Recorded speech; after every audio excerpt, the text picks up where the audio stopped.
America's relations with Native Americans has always been problematic.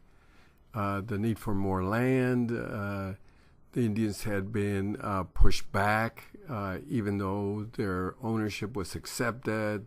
They were pushed back, and first there was the Indian Territory west of the Appalachians. Then they were pushed west of the Mississippi, and actually made to move, in spite of attempts by Native Americans to be part of this nation.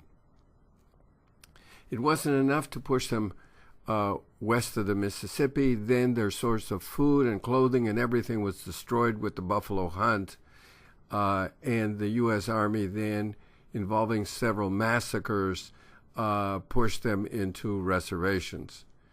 The problems with the reservations were, of course, that there weren't enough food, there wasn't enough land for the Indians, they were poorly supplied. They're going to resist, and there's several Indian wars as they resist, as they are pushed into various reservations across the West, where they basically are starving to death. In the late 1800s, there's an attempt to acculturate them, to make them into little Americans, detribalize them, which was the purpose of the Dawes Act, and divide up the land and do away with tribal ownership, divide up the land.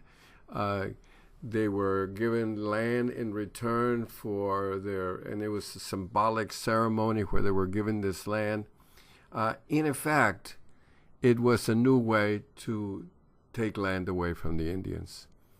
And so they have this difficult situation where they end up in reservations where there's not enough food for them to survive.